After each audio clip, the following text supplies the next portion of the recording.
దేవునికి స్తోత్రములు. దేవుని బిడ్డలారా అంతా క్షేమంగా ఉన్నారండి.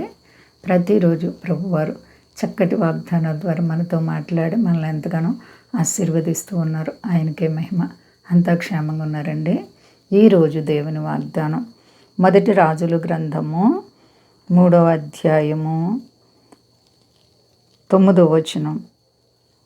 కాబట్టి నేను మంచి చెడ్డలు వివేచించి నీ జనులకు న్యాయము తీర్చినట్లు నీ దాసుడనైన నాకు వివేకము గల హృదయము దయచేయము. దేవునికి స్తోత్రం. హల్లెలూయా. ఎంత గొప్ప వాగ్దానమో చూడండి.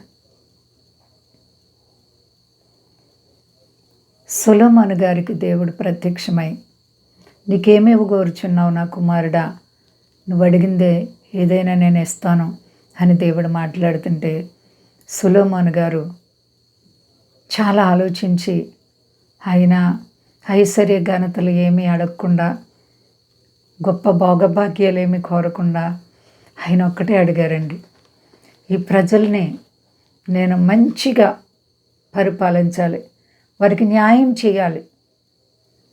కాబట్టి మంచి వివేకం కలిగిన హృదయం నాకు దయచి. ఎంత గొప్ప మాట చూడండి. హృదయం అన్నిటికంటే మోసకరమైనది, అది ఘోరమైన వ్యాధి కలిగినది. అలాంటి హృదయాన్ని బాగు చేయదేవా, నాకు వివేకం కలిగిన హృదయాన్ని దయచేయి, మంచి మనసు ఇవ్వండి అని సొలొమోను గారు ప్రార్థన చేస్తున్నారు. సొలొమోను గారు దేవునితో చెప్తున్నారు, నాకు మంచి మనసు ఇవ్వండి, వివేకం ఇవ్వండి, ఆలోచన ఇవ్వండి, ఎవరికి నేను ఏ కీడు అన్యాయం చేయకూడదు. ఎంత గొప్ప విజ్ఞాపన చూడండి.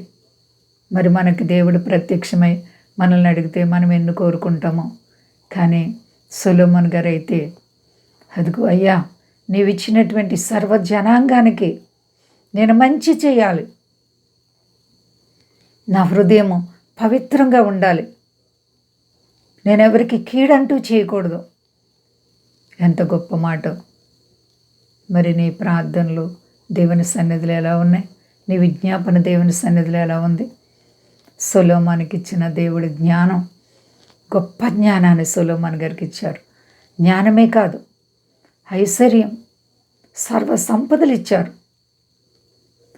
అసలు సొలొమోను కంటే ముందు కానీ సొలొమోను తర్వాత కానీ అంత గొప్ప జ్ఞానం గలవారు ఎవ్వరూ లేరని దేవుడే చెప్పారు.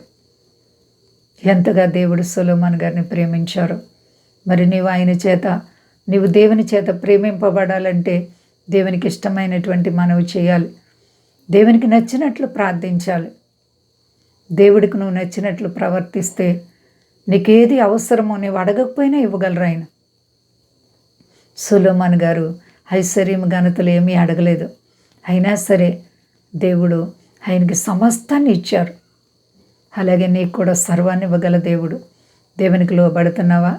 ఆత్మీయ అనుభవం నీకుందా? ప్రార్థన జీవితం ఉందా? దేవునికి భయభక్తులు కలిగి నడుచుకుంటున్నావా? అంతరాత్మ చెడిపోతే దేవుడు నిన్ను ఇష్టపడరు. నీవు ఆయన ద్వారా అంగీకరింపబడాలంటే హృదయం పవిత్రంగా ఉండాలి. హృదయ శుద్ధి గల వారు ధన్యులు, వారు దేవుని చూస్తారని దేవుడు మాట్లాడుతున్నారు. కాబట్టి మన అంతరాత్మలు ఎలాగున్నాయి మనల్ని మనం పరిశీలన చేసుకుందాం. దేవుని రాకడ ఆసన్నమైపోతుంది, సిద్ధపడదాం. అంతా క్షేమంగా ఉన్నారండి. ప్రార్థించుకుందాం. ప్రేమ నమ్మకమైన మా యేసయ్య గొప్ప దేవా, ఎంత గొప్ప దేవుడు ప్రభువా. అవును తండ్రి, నీకు అనుకూలమైనటువంటి మనవులు మేము చేయడానికి మాకు మీరు నేర్పించండి ప్రభువా. మా దేశాన్ని, దేశ నాయకులను కాపాడండి, మా దేశ ప్రజలందరినీ రక్షించండి.